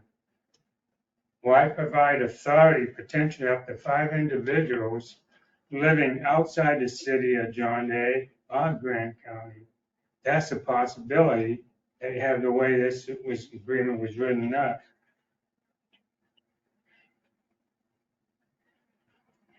The council and the citizens may give up some control as to what occurs within the city of John Day. And that's a concern, at least for me. Okay. What will be the expected cost for the city of John Day? You touched on that a little bit, but based on the earlier reading, you know, we were going to hire a managing director, and that was going to be shared costs and everything. So, in all likelihood, there will be increased costs in transportation. There is also an overall concern with all the financial liabilities the city of John Day has been incurring. Is it possible for the Urban Renewal Agency to carry out some of the housing and community development projects? Executing such arrangement will only build on the distrust and divisiveness within the community. The council must regain the trust within the community.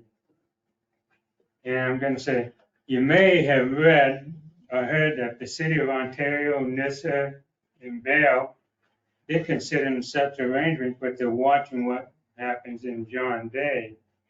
But all those 3 cities are within 25 miles of each other, plus or minus a few, you know. But John Day, we're talking about 220 miles away.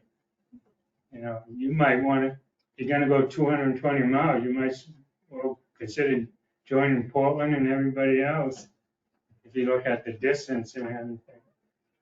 But the big thing is developing, improving the relationships with Grant County and the cities within Grant County. That's my comments. Duly noted. Thank you. Yes, step on up, sir. State your name and city, please. My name's Bob Furr, John Day, Oregon. I'm going to be the spoiler on the whole program. Public entities do not create wealth. Most are poorly run. While they can add to public services with revenue, the most effective way for sustained progress is through private capital and private construction businesses. One only must look at the last 6 years in John Day and their failures to come to this conclusion. This particular consortium has all the bookmarks of the public layers of bureaucracy and sends up red flags all over the place to interject public monies into a less accountable situation. Meaning you don't have the openness to go to a nonprofit or an LLC to see who's getting the money. In my research, any of these public nonprofit outfits are the CEO. It's just a place to hide a lot of money and not a lot gets done on the ground. As a city who has been left in financial shambles as a result of this stuff in the last 6 years, any cost involved at this time is unfathomable. And I wrote this off of the copy that was on the website. And I've got the original one too. And it has much of the same that was in 21 that was presented to us then.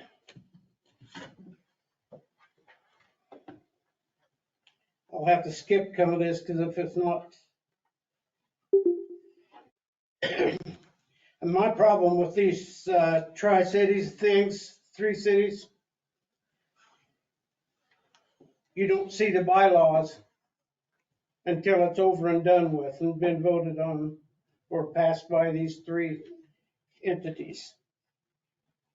The costs are an open number and an escape clause that blithers about nothing other than obstacles to end the agreement or refuse the request altogether. And then at least it takes 6 months, according to this contract, to go into the process of escape your liabilities. As a smaller community, you will be paying more in proportion to the population in this proposed agreement. And again, it has the 30,000, 30,000, 30,000 to get started. Then multiply that by other costs that come up, which is in this agreement. This type of creative financing is what has gotten the city into the mess we are in at this present date and time.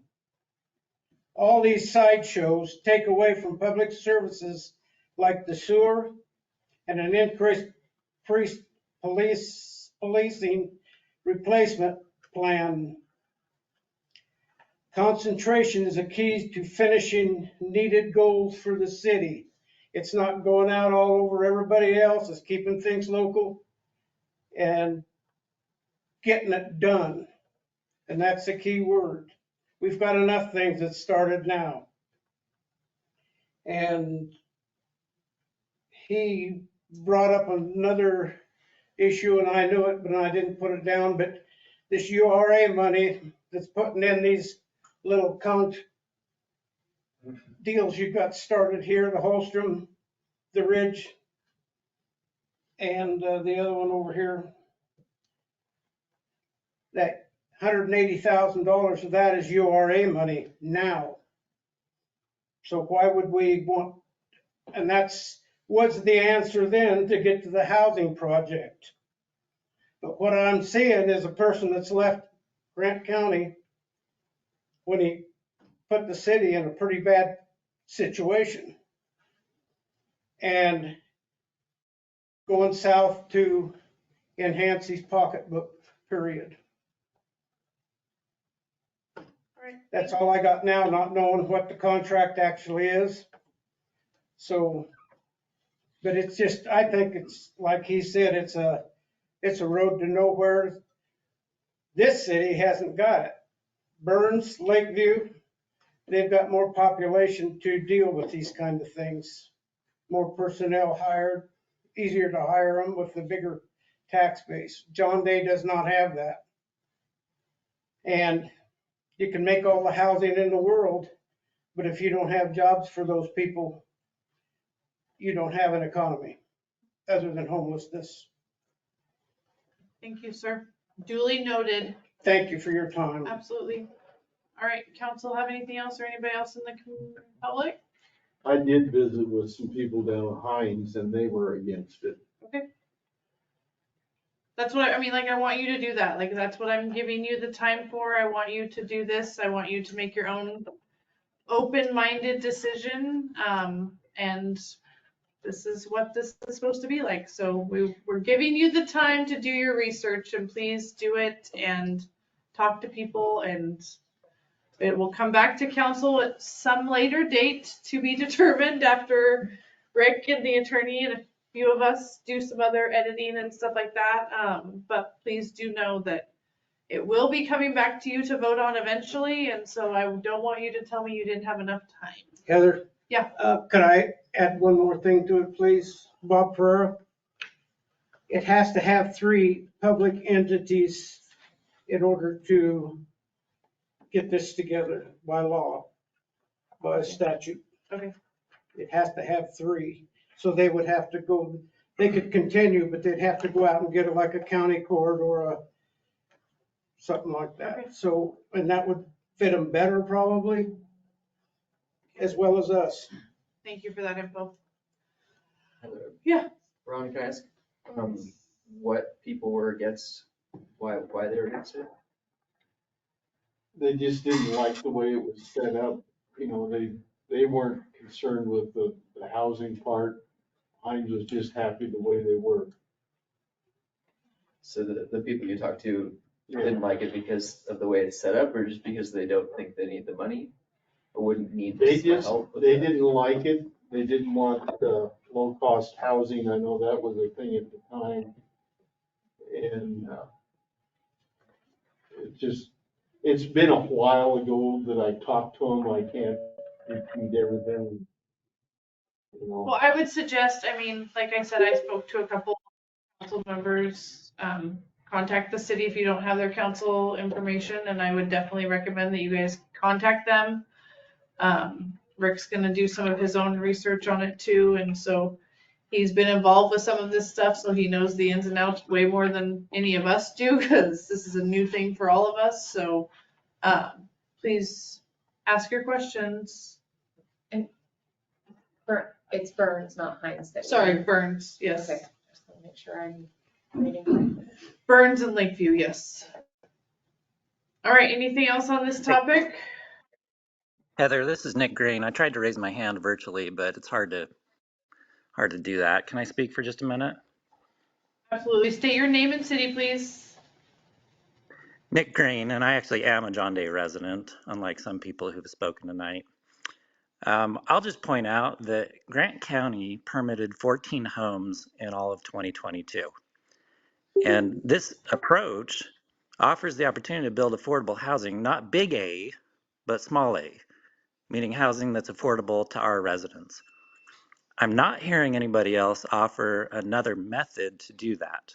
But I do agree with the argument that we need to widen the tax base to keep our rates low. I just don't know how you do that if you're not building housing. So in a county where the entire county is only permitting 14 homes a year, I think I've read more obituaries since January. We're going in the wrong direction. So I guess if someone's going to counter this with hypothetical arguments about people who aren't here who are against it, I'd like to see an alternative proposal besides, maybe the private sector might invest somehow, some way, but don't get involved in this. Thank you. Thank you. Duly noted. All right, anything else from anybody? All right, moving on. We might be out of here by now. It could be a record. No, I said that was gonna be 10. All right. Okay, so action item number 6, changing signers. So after today and all the talking with Rick and Dave and myself, and I'll let you speak on this obviously, but Rick has never had it to where the city manager actually signs checks. That's not how he has ever done it in any of his cities that he's ever worked in. So he would still approve all invoices as the manager does, but in his recommendation, from what he has experience in, the council signs checks. So there should be 2 signers, is how he feels about it, for checks. But he would still do all the invoice approvals, and then basically each meeting per se is how he would like it to be ran, where, or Dave or I would run up there and sign checks or whatever. But he does not feel like he needs to be on the bank. He doesn't need to sign checks. He can approve things. And that's how he's always had it ran whenever he was a city manager. He said he has never had a bank sign. So that is where we're at with that. I'll let him speak a little bit more on that. You guys can ask some questions, but we don't really need to do this because per his recommendation, and that's why we brought him in here, was to give us recommendations. He does not feel like we need to do anything like that, adding him to, tell Jeremy you can't talk to him right now, that we don't need to add him to the bank. He will do all the, of course, approving invoices, signing invoices. Our senior clerk will produce the checks, and then Dave or myself can sign the checks. I like the 2 sign idea. I know it's tricky, but it's a protection thing for all of us. So I'll let him kind of. You know, the current system works. I think that one way of doing it, it's done a lot of, is that it's always 2 elected officials sign. And because the city managers are one, theoretically, we're opening the mail here, we're dealing with invoices. And so you just, it's, you know, kind of a separation of duties. Again, a Bend and a Portland, the council is sitting there, they actually have computerized things.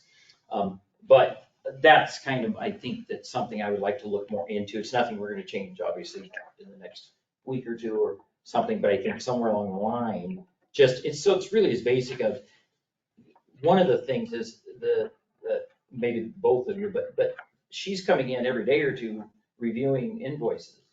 I've never heard of such a thing. Nobody in your house or your business actually writes checks all day long.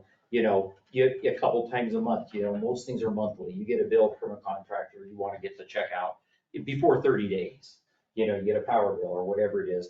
And this kind of signing checks throughout the week is just more than you need. You're a town of 1,600, and I think that if you meet twice a month, so you'd open up, the invoices are the department heads review them, then the city manager would review them, and the checks, of course, are printed. The invoice is attached, and on council night, or it can be an hour earlier or something, the 2 people that would sign that night, and you could have 3 or 4 signers, but, you know, 2 people would come in and sign those. You do it twice a month. And so people would get paid timely, but you're just not having this revolving door every few days. And that's, I think, easier on staff and so on. But, you know, there's no right or wrong. It's just, you know, I think it's always good to have elected officials who are ultimately, the fiduciary responsibility of an elected official is actually at the top of the list, the financial side.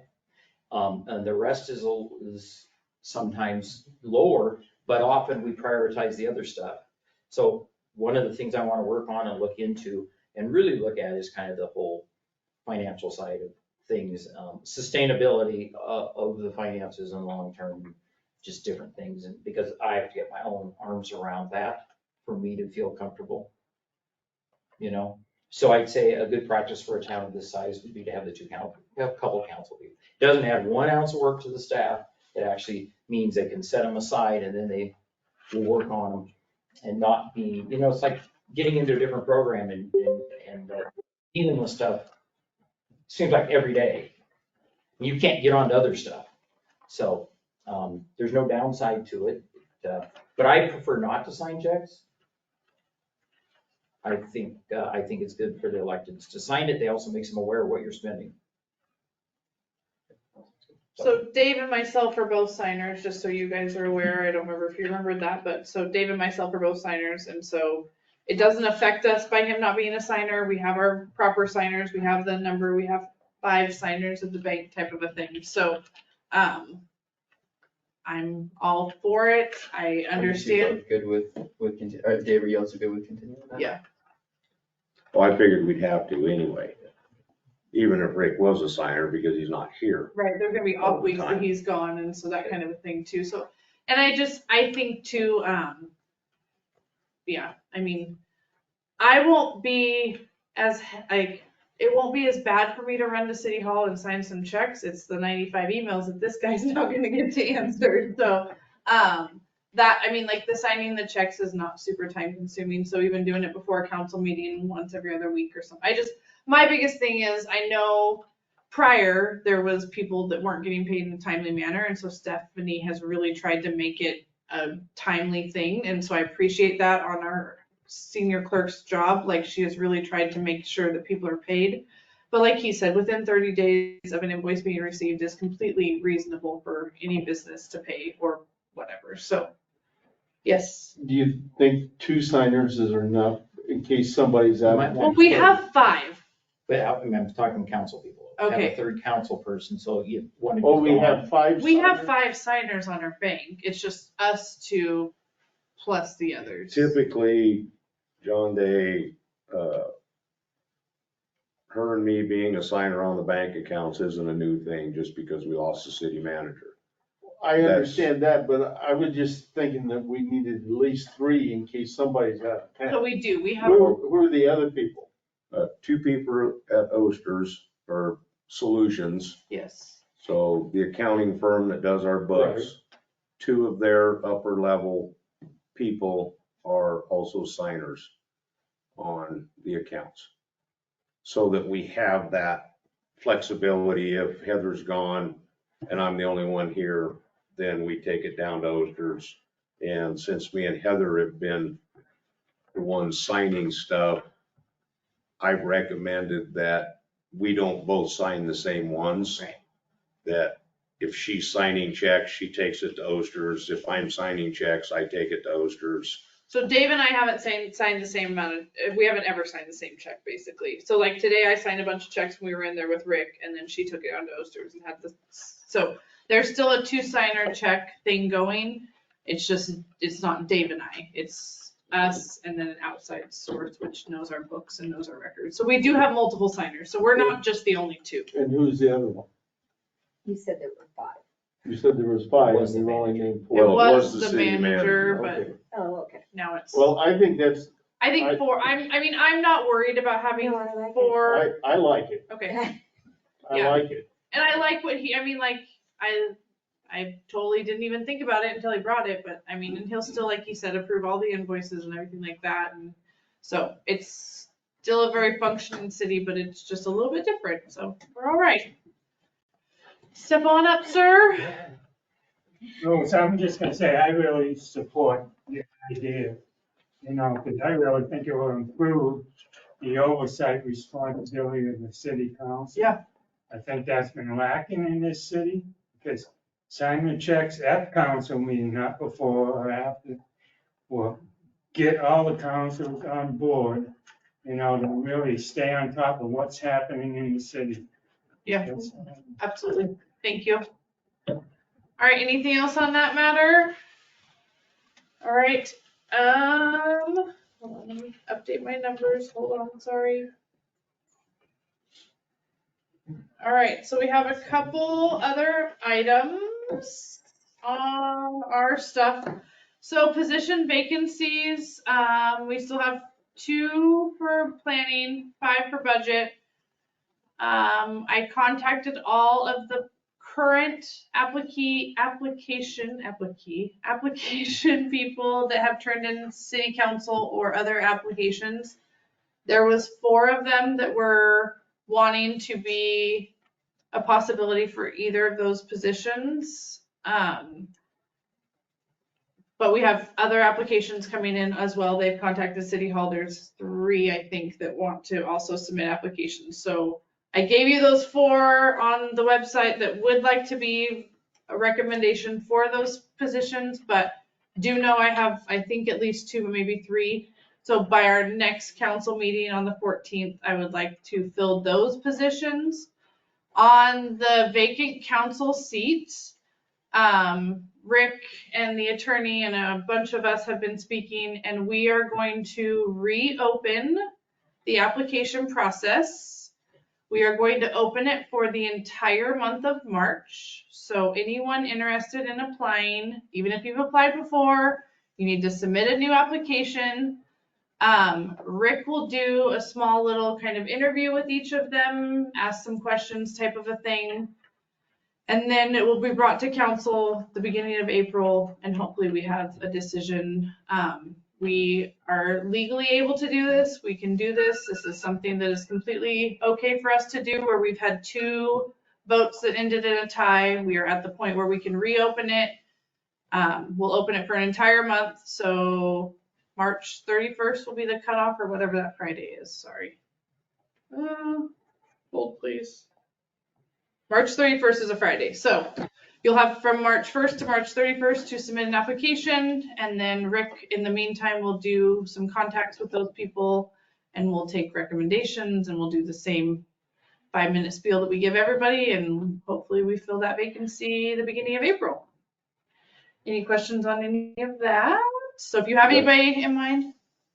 Got a comment. Yeah. You're putting a deadline on applications for the counselor position. I feel that We need one for the other one. we need Sure. to put a deadline So on I the make it, planning commission. Yeah. And absolutely. So let's do March 10th. That's the Friday before our council meeting on the 14th. So March 10th, if they have their application submitted by noon on March 10th for planning or budget, then I can get it to council to review. Okay. Okay, so March 10th is the cutoff for any additional applications for planning or for budget for them, and then we'll select those people on March 14th. Because I really need to get those budget people involved ASAP, like 2 months ago, but it's all right. I have a question about, Yeah. Rick, with your involvement, when you do like an interview with the applicants, will you be kind of reporting back to us like opinion or what they said, or how will that be a part of how we make? I talk to them and talk about why they're interested in the commitment and the duties of the council. Remember, what you find is every city I've gone to has vacancies because of high turnover due to controversy. And what you find is people do not know what the role and the duties of an elected official are, and they often want to get into the minutia. And so they're set policy, and just kind of that. Ultimately, you will interview them and decide who. I'm not going to say this is my rank first or second, but I think it's kind of to just talk about why they're interested in all of that. It might make some think about, oh, do I really want to do this or do I not? And, it's important to try to have people understand it. When I went to Sisters, the first thing we did when we brought a new council and brought in people, we actually spent 2 days learning about your role as a council person and ethics and all of that, because we don't know that innately. And because we just run for office, we're going to help our community. We haven't been educated or trained on all of that. And so, and I find most communities that just get skipped over and people get sworn in and then they just start doing stuff. Yep. And it's a lot more complicated than people realize. You put a lot more time and effort and pain, and you get picked on, and it's I thank all of you who are willing to serve, and we want to get some good people. And you will have to maybe not. Sometimes you won't agree.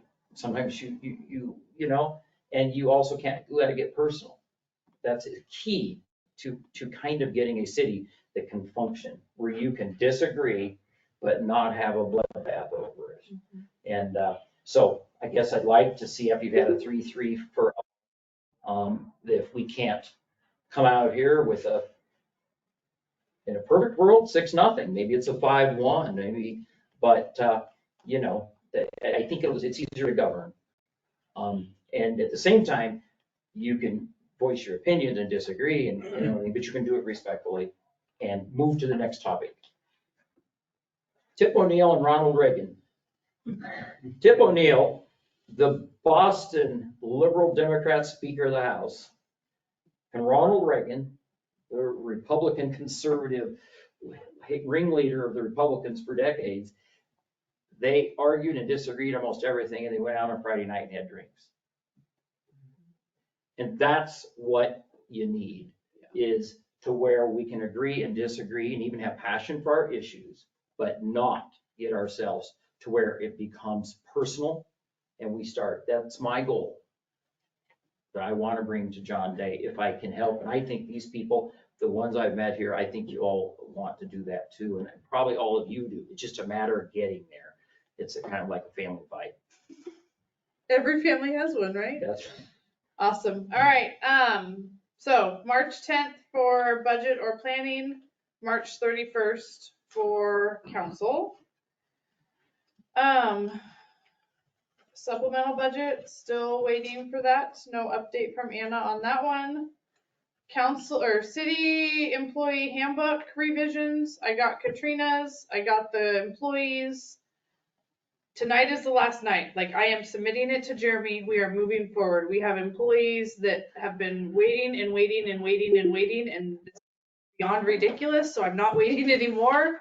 So if you didn't get it to me by tonight, then you don't get an input. I'm sorry, but I've got to have a deadline and I got to move on. So the revisions that I have from a few employees and then a few council members, we'll get it to the attorney. Rick will do that with the attorney and walk through all that kind of stuff, and we will finally get some things updated with some, especially some overtime issues that we're having right now currently with city. So that is in the process of moving on. Council rules for adoption. These also have never been adopted.